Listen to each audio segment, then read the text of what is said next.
Hello friends, quick study material में आपका स्वागत है। आज है 12 अगस्त और जितने भी 12 अगस्त से इम्पोर्टेंट क्वेश्चंस होंगे हम उन क्वेश्चंस की चर्चा करेंगे और साथ ही जो भी आपका इम्पोर्टेंट सेगमेंट होगा उसको भी देखेंगे। आज पेरिस ओलंपिक से बहुत क्वेश्चंस आने वाले हैं। पेरिस ओलंपिक जो है आपका ख़त्म हो चुका है, तो यहाँ पर पेरिस ओलंपिक एक बार ध्यान से अच्छे से पढ़ लीजिएगा ताकि अगले 4 साल तक जब भी पेरिस ओलंपिक से क्वेश्चंस पूछें तो आप आराम से इस क्वेश्चंस को सॉल्व कर पाएँ।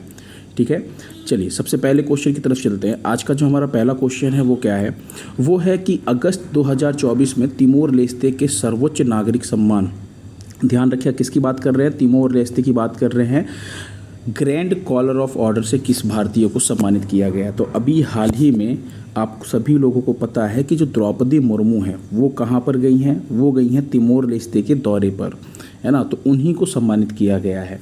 इससे पहले इनको किससे सम्मानित किया गया था, तो फिजी के सर्वोच्च सम्मान से सम्मानित किया गया था। किससे? फिजी से। इसके पहले सूरीनाम से किया जा चुका है। तो यहाँ पर आपको ध्यान रखना है कि द्रौपदी मुर्मू जो हैं वो अभी 3 जगह पर, कहाँ पर, ध्यान से इस वीडियो को देखिएगा। द्रौपदी मुर्मू जो हैं वो 3 देशों के दौरे पर गए। कौन कौन से 3 देश हैं? एक तो आपको ध्यान रखना है न्यूजीलैंड है, एक आपका तिमोर लेस्ते ध्यान रखिएगा जिसे ईस्ट तिमोर के नाम से जाना जाता है ना, और तीसरा आपको ध्यान रखना है फिजी। तो अभी हाल ही में फिजी आपको ध्यान रखना है, फिजी का सर्वोच्च सम्मान दिया गया है और अब तिमोर लेस्ते का सर्वोच्च सम्मान दिया गया है। ठीक है, तो 3 देशों के दौरे पर गई हैं और तिमोर लेस्ते और फिजी यहाँ पर जाने वाली पहली भारतीय राष्ट्रपति भी बनी हैं, ये भी आपको ध्यान रखना है। बात करें यहाँ पर तो इस मैप के अंदर देखिए ये है आपका फिजी, यहाँ पर आप छोटा सा जो देख पा रहे हैं ये फिजी है आपका। वहीं पे नीचे देखेंगे अगर छोटा सा तो यहाँ पे आपको नीचे न्यूजीलैंड दिखेगा।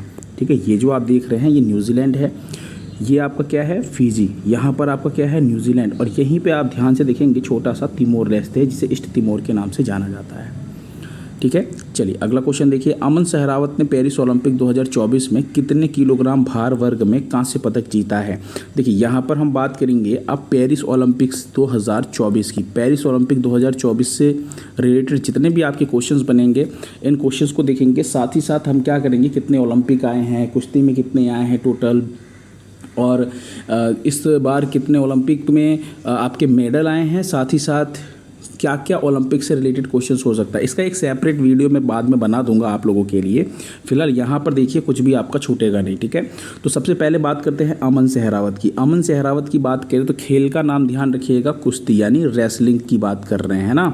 विनेश फोगाट लेकर के नहीं आई थी, उनका मेडल जो है उनको अयोग्य घोषित कर दिया गया था, तो उनका मेडल तो रख लिया गया, लेकिन अमन सहरावत जो है ये जरूर लेकर के आए। तो 57 कैटेगरी आपको ध्यान रखना है, 57 किलोग्राम कैटेगरी जो है, वेट कैटेगरी, ये आपको ध्यान रखना है। इसमें अमन सहरावत जो है ये ब्रॉन्ज मेडल लेकर के आए, यानी कांस्य पदक लेकर के आए हैं। ठीक है, बात करते हैं यहाँ पर कि अभी तक कुश्ती में टोटल कितने मेडल आए हैं। तो सबसे पहला जो हमारा मेडल आया था वो केडी यादव लेकर के आए थे, कांस्य पदक लेकर के आए थे 1952 के हेलसिंकी में। फिर सुशील कुमार जो है ये कुश्ती में दूसरा मेडल लेके आए थे, ये भी ब्रॉन्ज मेडल लेकर के आए 2008 बीजिंग में, और सिल्वर मेडल लेकर के आए 2012 लंदन में। यानी सुशील कुमार जो है ये 2 मेडल लेकर के आए थे ओलंपिक में, एक बार 2008 में और एक बार 2012 में। योगेश्वर दत्त की बात करें तो ये ब्रॉन्ज मेडल लेकर के आए थे लंदन ओलंपिक 2012 में। रवि दहिया की बात करें तो ये सिल्वर मेडल लेकर के आए थे 2020 टोक्यो ओलंपिक में। और बजरंग पूनिया की बात करें तो ये भी टोक्यो ओलंपिक के अंदर कांस्य पदक लेकर के आए थे, ब्रॉन्ज मेडल लेकर के आए थे। ठीक है, अब बात करते हैं यहाँ पर थोड़ा सा पेरिस ओलंपिक 2024 की। सबसे इम्पोर्टेंट क्वेश्चन क्या बनता है आपका कि इसके अंदर नंबर 1 पर कौन सी टीम है, यानी पेरिस ओलंपिक में मेडल जो टैली की बात करें अगर, तो सबसे ज़्यादा मेडल कौन सा देश लेकर के आया है। तो यूनाइटेड स्टेट का नाम ध्यान रखिएगा, अमेरिका लेकर के आया है। अमेरिका टोटल 126 मेडल लेकर के आया है। कितने? टोटल 126 मेडल लेकर के आया है, जिसमें से उसके 40 जो हैं वो गोल्ड मेडल हैं। ठीक है, यहाँ पर ध्यान रखिएगा दूसरे नंबर पे चाइना है, लेकिन आपको एक पहले नंबर का ध्यान रखिएगा और एक आपको ध्यान रखना है कौन सा, एक आपको ध्यान रखना है इंडिया का। कौन से नंबर पे है इंडिया? तो 71 नंबर पे इंडिया है। ठीक है, और 6 मेडल टोटल लेकर के आया है। गोल्ड तो इस बार एक भी नहीं आया है, लेकिन 1 सिल्वर और 5 कांस्य पदक हमारे पास आए हैं। यानी टोटल इस बार पेरिस ओलंपिक में 6 मेडल लेकर के इंडिया आया है, जिसमें से 5 तो आपके ब्रॉन्ज हैं और 1 आपका सिल्वर है। ध्यान रखिएगा, ये बहुत इंपॉर्टेंट क्वेश्चन है, एग्जाम में पूछा जाएगा।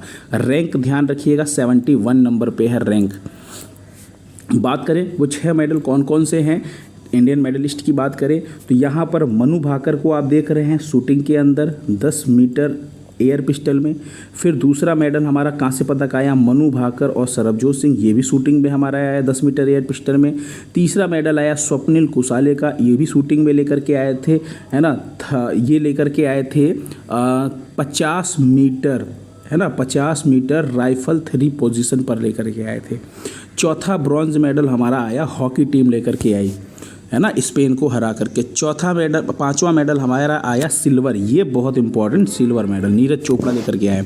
अच्छा ध्यान रखिएगा, गोल्ड मेडल जो लेके गए थे जेवलिन थ्रो में यानी भाला फेंक में, वो कौन लेकर के गए हैं, पाकिस्तानी खिलाड़ी ले गए, ठीक है। अमन सहरावत की बात करें तो ये वो रेसलिंग में यानी कुश्ती में ब्रॉन्ज लेकर के आए। तो नीरज चोपड़ा सिल्वर, बाकी सब ब्रॉन्ज। यहीं पे बात करें अगर पेरिस ओलंपिक से रिलेटेड और क्या क्या इंपॉर्टेंट है, संस्करण की बात करें तो 33वां संस्करण इस बार 2024 में था। आयोजन कहाँ पर, तो फ्रांस के अंदर इसका आयोजन किया गया था, है ना, फ्रांस के पेरिस में। आयोजन कब से कब तक, तो 26 जुलाई से लेकर के 11 अगस्त तक इसका आयोजन किया गया था। शुभंकर क्या है, यानी मस्कट की बात कर रहे हैं। ओलंपिक फ्रिज फ्रांस की एक पारंपरिक टोपी है, उसका ध्यान रखना है। भारतीय टीम का स्पॉन्सर कौन था, तो अडानी ग्रुप्स था। सेफ डे मिशन कौन, तो Gagan Narang. Safe day mission का मतलब क्या होता है, जैसे बात करें अगर तो जो भी जितने भी खिलाड़ी थे, है ना, ओलंपिक में जाने वाले, उन सभी खिलाड़ियों की बात करें तो उनकी जो आप ये समझ लो उसका हेड जो था उसी को सेफ डे मिशन कहा जाता है, जो क्या करता है, देखता है कि कितने खिलाड़ी जा रहे हैं, कितने खिलाड़ी आ रहे हैं, साथ में उनकी सबकी देख रेख करता है ना, उसी को सेफ डे मिशन नाम से जाना जाता है। तो गगन नारंग का नाम आपको ध्यान रखना है। मसाल वाहक की बात करें तो अभिनव बिंद्रा का नाम ध्यान रखिएगा। और सबसे इंपॉर्टेंट क्वेश्चन ये है कि ओलंपिक ऑर्डर से सम्मानित होने वाले पहले भारतीय कौन बने, तो अभिनव बिंद्रा का नाम ध्यान रखिएगा। अगला देखिए, ध्वजवाहक की बात करें अगर तो उद्घाटन समारोह में ध्वजवाहक पीवी सिंधु और शरद कमल बनाए गए थे, और समापन समारोह में ध्वजवाहक जो है वो मनु भाकर बनाई गई हैं। और पीआर श्रीजेश की बात करें, ये हॉकी के प्लेयर हैं। दरअसल यहाँ पर पीआर श्रीजेश की जगह पर नीरज चोपड़ा को रखा गया था, लेकिन नीरज चोपड़ा ने कहा नहीं, पीआर श्रीजेश ने संन्यास ले लिया, उनका अंतिम ओलंपिक है तो उनको बनाइए।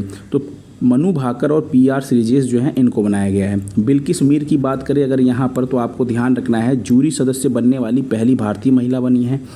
उसके बाद कबीलन साई अशोक का नाम ध्यान रखिएगा, सबसे कम उम्र के भारत के ओलंपिक रेफरी बने हैं, मुक्केबाजी का गेम था, ये भी ध्यान रखिएगा।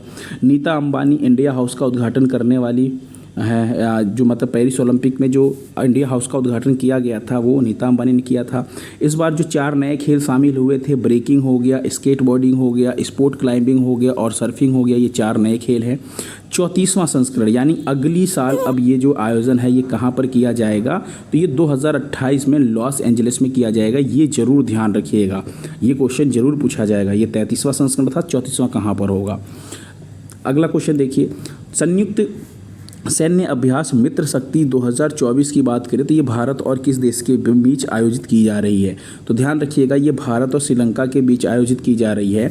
इस बार इसका 10वां संस्करण है ना। अब कहाँ पर आयोजन किया जा रहा है, तो श्रीलंका में। 9वां संस्करण कहाँ पर, पिछली साल कहाँ पर हुआ था, तो पिछली साल 9वां संस्करण जो है ये इंडिया में हुआ था, इंडिया के पुणे में हुआ था, ये आपको ध्यान रखना है, ठीक है।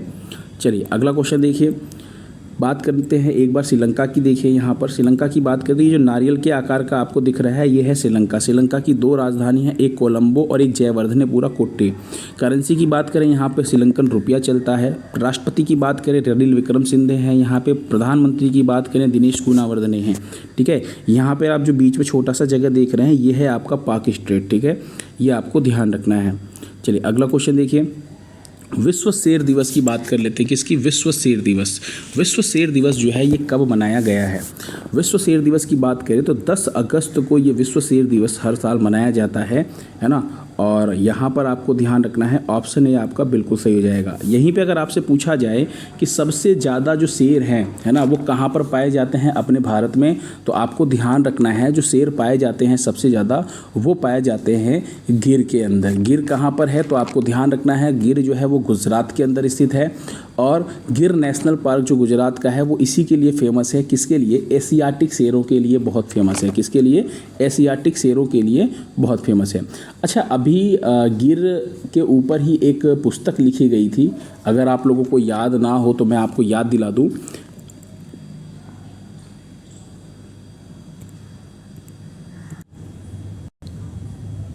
बात करें यहाँ पर तो एशियाई शेरों पर जो पुस्तक लिखी गई थी उसका नाम क्या है? कॉल ऑफ द गिर। याद आ रहा है आप लोगों को? कॉल ऑफ द गिर ये बुक का नाम है। और इस बुक को किसने लिखा है? तो परिमल नाथवानी ने लिखा है। किसने लिखा है? परिमल नाथवानी जो हैं इन्होंने इस पुस्तक को लिखा है। और परिमल नाथवानी की बात करें तो ये राज्यसभा के सांसद हैं और इसका विमोचन किसने किया था? तो इसका विमोचन जो है वो खुद प्रधानमंत्री नरेंद्र मोदी ने किया था। तो ये इम्पोर्टेंट क्वेश्चन है, ध्यान रखिएगा। लोकसभा में बैंकिंग कानून संशोधन विधेयक 2024 जो है वो किसने पेश किया? तो बात करें यहाँ पर तो ये जो विधेयक पेश किया, यहाँ पे आप निर्मला सीतारमण की फ़ोटो देख रहे हैं, बिल्कुल सही बात है, निर्मला सीतारमण ने इसको पेश किया था। ये चीज़ आपको ध्यान रखना है। यहीं पे अगर मैं बात करूँ तो एक चीज़ ध्यान और रखिएगा, अगर मैं आपको याद दिलाऊँ तो अभी किरण रिजिजू ने वक्फ बोर्ड जो संशोधन विधेयक था उसको पेश किया। ये भी ध्यान रखिएगा, भूलिएगा नहीं, किरण रिजिजू ने पेश किया था लोकसभा में। और बैंकिंग कानून जो है ये वाला, ये आपको ध्यान रखना है किसने पेश किया है? निर्मला सीतारमण ने। नेक्स्ट क्वेश्चन देखिए, सशस्त्र बल चिकित्सा सेवा यानी आर्म्ड फोर्सेस मेडिकल सर्विसेज के महानिदेशक कौन बने हैं? तो यहाँ पर ना ध्यान से देखिएगा, ये जो क्वेश्चन है इसका आंसर क्या हो जाएगा? अनुपम कुमार। क्या हो जाएगा? अनुपम कुमार।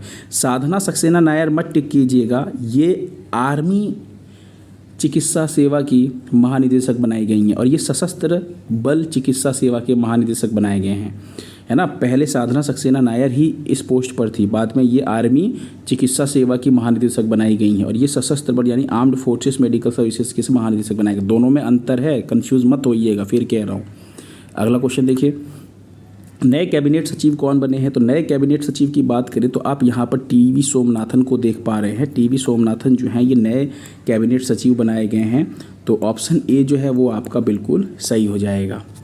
अगला क्वेश्चन देखिए, नेक्स्ट क्वेश्चन की बात करें तो हाल ही में भारत किस देश में यूपीआई भुगतान सेवा शुरू करेगा? तो यूपीआई भुगतान सेवा की अगर हम बात करें तो भारत जो है वो मालदीव में शुरू करेगा। कहाँ पर? मालदीव में।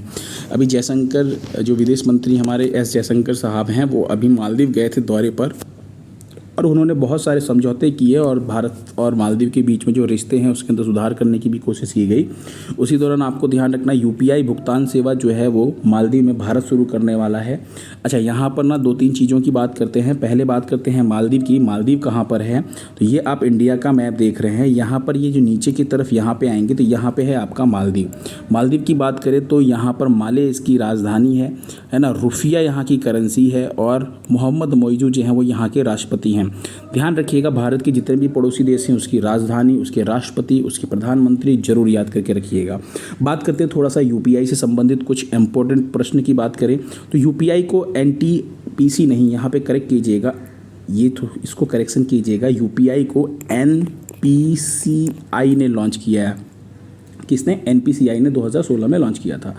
आरबीआई ने टैक्स जमा करने के लिए हाल ही में यूपीआई पेमेंट की सीमा जो है वो 1 लाख से बढ़ा करके 5 लाख कर दी है। यानी कि आप यूपीआई से अगर टैक्स भरते हैं तो 1 लाख की जगह पे आप 5 लाख रुपए तक एक बार में भर सकते हैं, ठीक है। यूपीआई सिस्टम अपनाने वाला पहला देश अगर आपसे पूछा जाए तो नेपाल है और वहीं पर पहला यूरोपीय देश पूछा जाए तो आपको ध्यान रखना है फ्रांस है। देश का पहला यूपीआई एटीएम किसने लॉन्च किया? यानी यूपीआई के माध्यम से आप एटीएम से पैसा निकाल सकते हैं तो वो हिताची पेमेंट सर्विसेज का नाम आपको ध्यान रखना है। फिर बात करें वहीं पे यूपीआई लाइट फीचर लॉन्च करने वाला पहला बैंक कौन है? तो पेटीएम पेमेंट बैंक का नाम ध्यान रखिएगा। भले बंद हो गया है लेकिन ये क्वेश्चन अभी एग्जाम में पूछा गया था ना, तो आपको ध्यान रखना है पेटीएम पेमेंट बैंक का। यूपीआई पर क्रेडिट कार्ड सपोर्ट करने वाला भारत का पहला ऐप कौन सा है? तो मोबाइल क्विक आपको ध्यान रखना है। दरअसल यहाँ पे मोबी क्विक है, मोबाइल क्विक नहीं, मोबी क्विक है, ठीक है। चलिए अगला क्वेश्चन देखिए, पेरिस ओलंपिक 2024 में नीरज चोपड़ा ने कौन सा पदक जीता है? अभी पेरिस ओलंपिक के बारे में बहुत अच्छे से बताया है, एक्सप्लेन किया है। इस क्वेश्चन का आंसर दीजिएगा। और आज के लाइक का जो टारगेट रखा गया है वो मात्र 20 लाइक का टारगेट रखा गया है, सिर्फ 20 लाइक का, है ना। वीडियो को ज़्यादा से ज़्यादा शेयर कीजिएगा और इसे अपने दोस्तों के साथ शेयर कीजिएगा, अपने स्टडी ग्रुप में शेयर कीजिएगा। बात करते हैं आज के क्विज़ की। तो आज का क्विज़ जो है, आज आपके पास एक क्वेश्चन है कि हॉकी इंडिया ने जूनियर पुरुष हॉकी टीम का मुख्य कोच किसे नियुक्त किया गया है? कमेंट बॉक्स में आपको आंसर देना है। Thank you so much.